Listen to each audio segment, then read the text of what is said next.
Hello, my name is Kit Turner, and I'm a member of the 29th Infantry Division Realism Unit based in the Red Orchestra modification Darkest Hour. And as a special treat for me, I'm here with two members of the development team, talking about the latest and largest update yet to Darkest Hour. For the listeners, would you like to introduce yourselves and tell us a bit about what you do within the DH Dev team? I'm Rust Iron Crow. I am officially the lead 3D artist, but also behind the scenes I do just a little bit of everything else as well. Yeah, I'm Colin Bassnett. I'm the one of the lead programmers, one of two programmers, and again I do just about a little bit of everything as well. Okay, well, Darkest Hour, for those who don't know, originated as a modification for Tripwire's Red Orchestra, which is a first-person shooter based on battles across the Eastern Front and very popular amongst fans of highly realistic FPSs. Darkest Hour, though, has moved away from that action back to the more familiar Western Front and carved out a very distinct identity for itself. Was that like a conscious decision to try and separate from RO in a way that sort of other mods like Carpathian Crosses didn't really manage? This is an interesting question. It wasn't actually a conscious decision to separate from them per se. It's just that they left a very large theater and one that was very important to a lot of the players. The Western European theater, and it was just kind of like an open field for us that we felt like we should fill in that gap.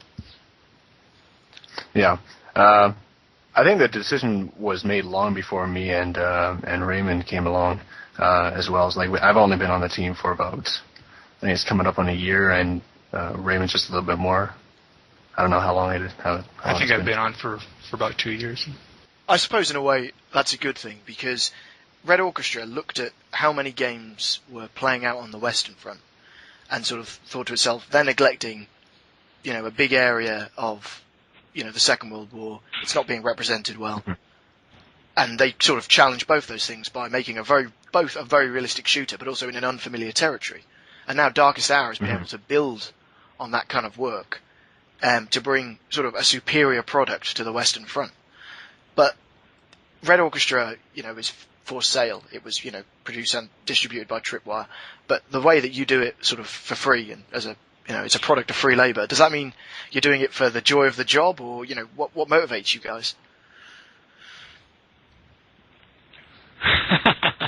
It's a good one. It's been a labor of love. I mean, we call it that amongst ourselves, and there's really no other way to put it. We all come from the gaming community.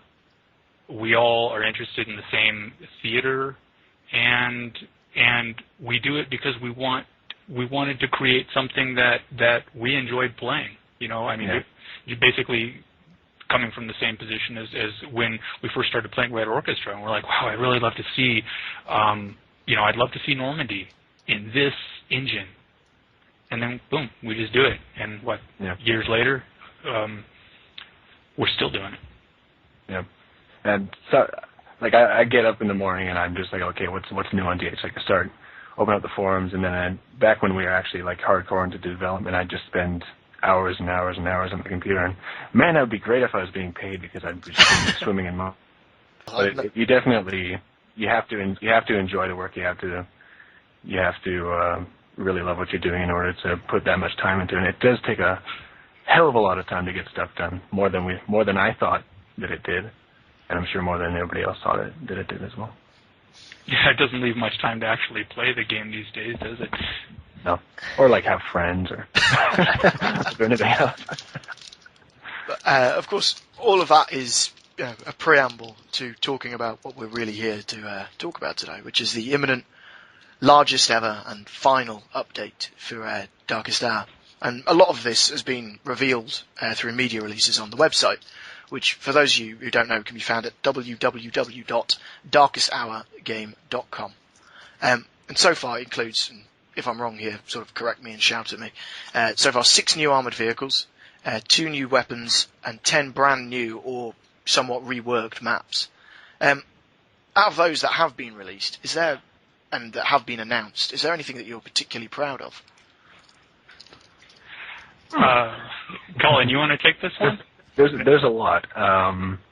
For one, we are very proud of the new Hill 108 that was a map that needed a hell of a lot of work, as I'm sure everybody who's ever had the pleasure of playing it well knows. We fixed a lot of gameplay elements. Actually, we completely redone the map. I was playing it today in test, and it just played great.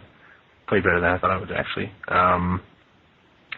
I'm not actually taking part in any of the in like the vehicle coding. I did a bit at the end, but I know Eric is really proud of the work that he's done, and Brian and everybody who's had a hand in that.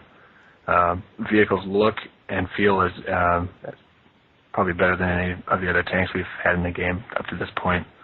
Yeah, I mean, I'll let you. Well, yeah, for one, mortars, you seem to be... Oh, yeah. I spent 6 months on that or something? I don't know. I didn't want to sort of teach you your own job there, but I was just sort of waiting for you to mention the cool stuff. Yeah. I'm just cherry picking out of the changelog I'm looking at here. But yeah, the mortars are gonna be a game changer, and they have proved to be on every time that we've play tested. I mean, our play testing that we can only really gather about half the amount of people that we'd really want in order to get a proper test, get a good feel about how things are really going to work. And we've had, I believe in the last release, we had the same sort of issue, but the maps and how everything plays always turns out way better than we thought it was. So I got a feeling it's going to be the exact same this time. Additionally, I'd like to add that altogether on our maps, and I think it's actually 11 brand new maps. Ah, sorry, my mistake. Looking at 11, and I'm not including Hill 108, which is basically a whole new map. Yeah, and as a technicality, I think there's actually more than 6 new armored vehicles as well. And the 2 new weapons, of course, are the German and the American mortar, the M60 or 60 millimeter mortar, sorry, and the 81 short German mortar. But personally, I mean, if it's just an asset to be proud of, I would say that it's the fact that we've really been able to push the engine beyond every expectation. Anytime with respect to, like, we'll take Con, for example, the map Con. People said it simply couldn't be done. It's massive. It's almost 4 kilometers across. It's a fully developed, ruined urban environment. Gameplay, frames per second, performance is absolutely smooth. You get that simply couldn't be done in the engine. You know, we've broken virtually every engine limitation that has been told to us in this last release, and just work this thing like an old nag. Oh yeah, we made a lot of. We noticed in the last release and in previous releases there hasn't been a whole lot of infantry love, and so we've done them a solid, and we basically reworked the whole roles, the way that the roles in the maps work. Everyone's getting more realistic, maybe not more realistic, but more akin to historical accuracy, maybe the term. Yeah. Yeah. And like so, one of the more common problems is that the officer is guy he's the whole world is placed on his shoulders, and he's got to be calling artillery, he's got to be throwing smoke, he's got to be killing himself so he can throw more smoke. We've redistributed the smoke grenades to the squad leader. Now the squad leader is more like the guy who's going to get things done in a team, rather than the officer who everybody just sort of looks to blame when you're losing Dog Green or something. Right? Yeah, so all told, I think just as a whole, this last release that's coming out is not only a tribute to the community at large, which was what our original idea was with this release, was just to basically give everything back to the community that we could. But in addition, whilst doing that, we've come across so many things that we could push the engine to do. Everything was geared, just tweaked slightly to open up the doors for more tactical realism. And we've been able to pull off every single one. Yeah, Eric is not here right now, Shrek, the vehicle coder, but on his behalf, I will say that every single thing that he said that he would do for the vehicles has been done in this last release, and he is very proud of that. And then some. Which we've got a couple gems that we haven't yet told anyone about in the media releases, but people will be happy. So, talking about some of the gameplay changes, I mean, there's a lot of stuff that's been announced, but there's also, I understand, a few little sort of tweaks and changes here and there, particularly to gameplay. Can we get any hints or, any sort of outright sort of announcements as to what kind of other little changes you've made? Well, I guess that's my field. We're getting pretty freaking close to the release, so I feel at liberty to say pretty much whatever the hell I want. I'm going to be the first person in the world to find out what the changes are. Actually, the third, because the other two are talking to you right now. Yeah. Okay, so one of the major problems that infantry combat has had in terms of gameplay, this overall engagement ranges and stuff, is that you can't actually see what you're shooting at. This is the pixel sniping syndrome, right, where you're just trying to pick off pixels at a distance. You're just guessing, basically. So what we've done is we've decreased the field of view for all players, when you're viewing. What this means is that everything is going to appear closer to you. You're not going to be hunting pixels. You're going to be shooting at things that you can see at medium distances. We've also added a very slight zoom when you're iron-sighted as well. This makes things like machine gunning a lot easier at distance as it would have been in real life. You get more realistic distance representation. So trying to predict bullet drop or leading targets and stuff is going to be a lot easier. It's not just going to be a shot in the dark anymore. In addition to that, I mean, the field of view changes, I think, is going to change the way that the battlefields are seen.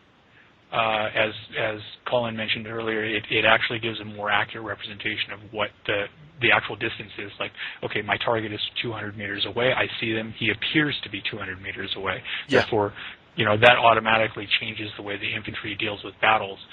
The iron sight field of view shift, again, is slight, but it's realistic, and it gives that edge.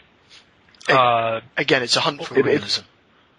Yeah. It's not actually realistic because obviously your view doesn't zoom in, but we're simulating that you're going to be focusing on the target. You're going to be more focused on stuff that is closer to the center of the screen or down the iron sights, right? So. Yeah, the proof is sort of in the pudding that way in field of view, for example, and we've used this as a standard from which we measure any other changes that we do, especially for the infantry. Once you play that way, you start feeling very natural about it. And then when you shift back to the way it was previously, you start feeling like there's something wrong. Yeah. And this is how we measure whether what we're doing is on the right track or whether it's really just going to mess things up or whatever. Is that we look, and so far everything that we've done, the field of view is a huge one. It really once you do it, you can't go back. Yeah. You're like, oh wow, this is really great. I mean, speaking as a player, that kind of sort of innovative changes to the game are the things which have pulled me into Darkest Hour in the first place and kept me here, because I was an avid Red Orchestra player, and I downloaded DH pretty much on a whim when 3.0 came out, and stuff like suppression just blew my mind. Like the suppression in DH was just like fantastic, and I went back to RO after playing DH for a couple of weeks, and I just couldn't play it anymore. It's not the same. And hopefully people are going to sort of see these changes and can't imagine playing without them. For myself, I play the game a lot on it. People will probably see me in the servers a lot. I always play the game. You're somewhere near the bottom of the scoreboard usually. Yeah, you'll find me there all the time. But no, I go in and even with this, like we were talking about the FOV change, it's true. Like you just can't go back. Like I'm wondering how do people live like this? This is so bad. Right?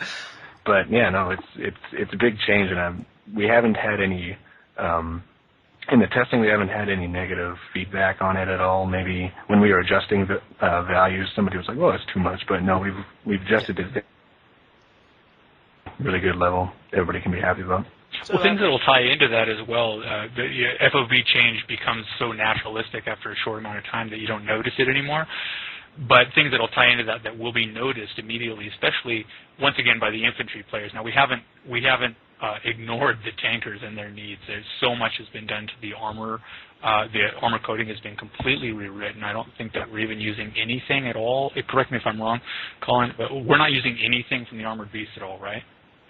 There's like an asset or something like a visual asset. No, but from the coding standpoint, it's all completely rewritten. Yeah, it's been rewritten from the ground up. So the tankers have not been neglected one bit, but the infantry has, like, they'll notice a difference in the machine guns, the operation of the machine guns, not only on the accuracy, on the ballistic, inner ballistics, the overheating rate, the rate of fire, how much ammunition you actually get, and are expected to be carrying as a light machine gun, like a proxy of a light machine gun team. The semi-automatic rifles will be operating much more. How does one say? How does one say? Realistic? No. It feels more natural. It feels like you're actually holding the rifle. The adjustments have all been subtle, but every single one, in my opinion, has been an improvement. And this is from somebody who plays primarily infantry and relies on that rifle for survival. So, I mean, it's come at a brilliant time as well, because paradoxically, despite this game being based on an old engine, on an old game for an old engine, and itself being a few years old, the servers, the public servers in Darkest Hour recently have been filling up. There's been, lots of 50-slot servers, regularly full at the same time. So the community's in great health. But what kind of impact do you think this update will have in bringing even more players to Darkest Hour? What else do you think you could do to promote the game? I mean, apart from, doing one-on-one chats to people like me, so that we can sort of treasure your voices and stroke them at night. What else? What else can you do to bring people in? We've been trying a few different things. Well, one thing that people have probably noticed is that I don't think that any of the previous teams that have been working on Darkest Hour did any media releases to drum up like any sort of excitement about any of the things that we were doing, or just to get discussions going on the forums. That's something that we think has really brought a lot of people in. Like, we've had people, they just come on, they're like, oh man, when's this out? Like, it's just like one poster people. They just signed up just so they could find out when it's coming out. So things like that. If we hadn't have done that, servers, when the last update came out, they're pretty much at the same point that they were now. It dipped and then it came back up as soon as we started doing media releases. Now, it might be a coincidence, but I think something has something to do with it. And we came up with the mortar video that's gotten something like 7,000 views on YouTube. I'm working on a trailer right now, so hopefully that'll drum up a lot of excitement too. Yeah, we have additionally the ModDB article on the ModDB thread. We have been actually updating our Darkest Hour Facebook even, and that's usually. It seems to me that that's where a lot of people are getting their first information on, like, oh well, there's a new media update, and so then they'll shift over to the Darkest Hour forum from that. It's good stuff. It still is word of mouth. We are a mod. We can't really afford the PR, so to speak. Can't afford really anything. I can't afford a new cup of coffee, But that's beside the point. What we rely on that word of mouth. We rely on our community, and our community. We wouldn't exist without our community, and this is, I think, more than anything, what actually sets us apart from other Red Orchestra mods, or even to an extent Red Orchestra itself, is that we are the community. We are not like some ivory tower set apart from the community that just and this has been a dramatic change in the way the DH team has developed, a community interface over the last couple of years, especially. But our forum is still our primary point, and then people spreading out from there and adverting on their own, or interviews just like this, like you're saying. Well, I wish that it could go further, but that's brilliant, because I was going to say the DH community is sort of so close in some ways to what the dev team does. It provides a huge pool of content. Particularly in terms of maps to the game. On most servers, like 50% of the maps you'll see are community-made maps. There's hundreds of brilliant maps produced. There's probably a new map every week will come out from the community. But what's less well known, is that particularly the groups who host servers, produce mutators, special bits of coding to improve and modify the gaming experience, whether there's scoreboard modifications, as changes to tank combat for sort of specifics, and also specific mutators designed to help with realism gaming, which, for example, my group, the 29th, specialise in.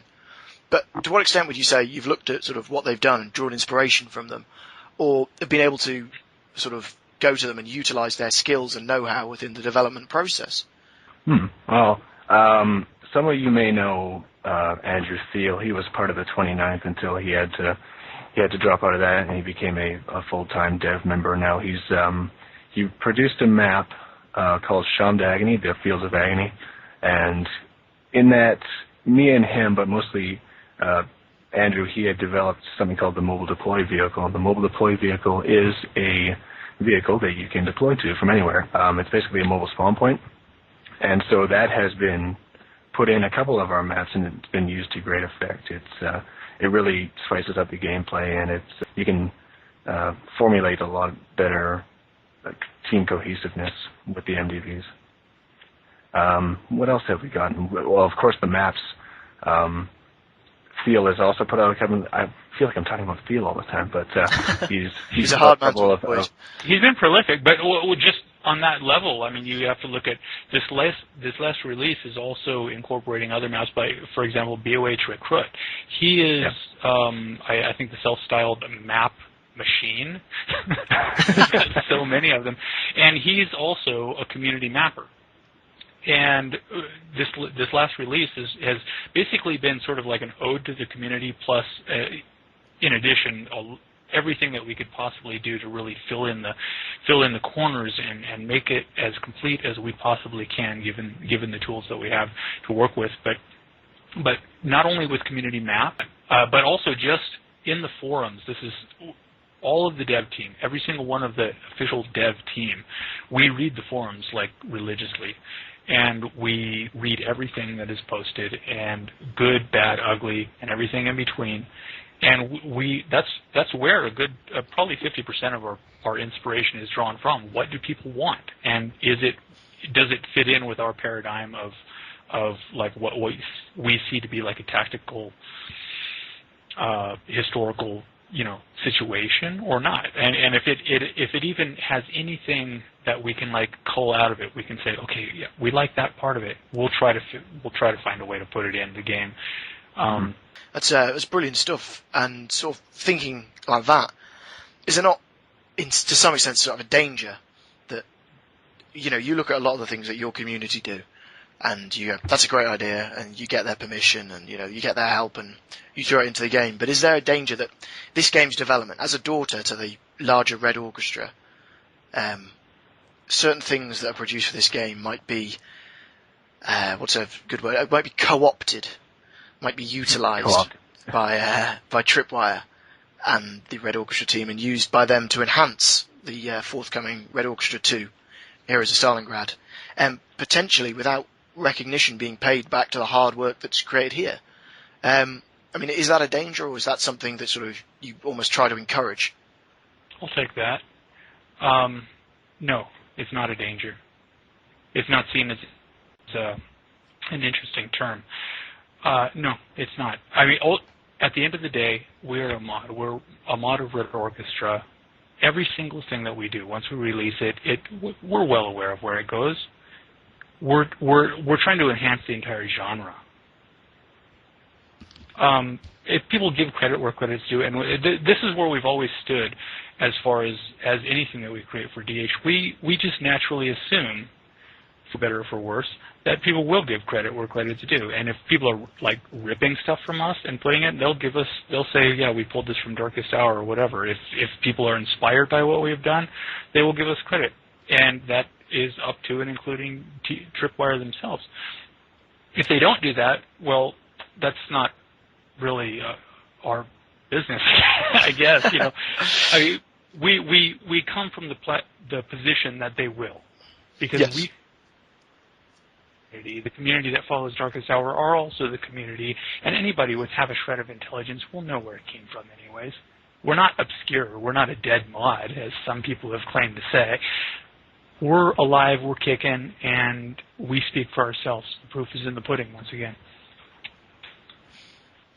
Any talk of Red Orchestra 2 basically inevitably begs the question, and I know there is a almost feverish amount of speculation about this on the Darkest Hour forums. We haven't even got to this update, and people are already saying, is there going to be a DH2? I mean, is there going to be, a lot of people are saying, is there going to be a version of DH based on Red Orchestra 2? Or is it just going to be a standalone, I mean, what can you tell us about what you know? Because it could be that you haven't decided anything, or it could be that you have decided you're sneakily not going to tell anyone anything. And so I thought, while no one else is listening, you could just tell me, and we'll keep it between me and you two, okay? We're just seating positions here. This is a dangerous question. Put in my seatbelt. I can say that for all intents and purposes, yes, there will be a DH2.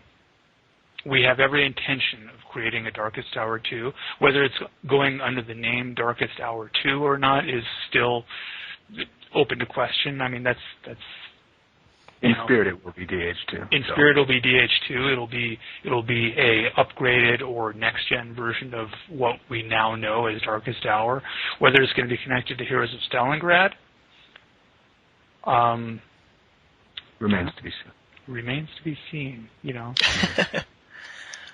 Regardless of how it manifests, there is all intention of having a Darkest Hour 2, and the core team is the existing team that is finalizing Darkest Hour 1. Yes.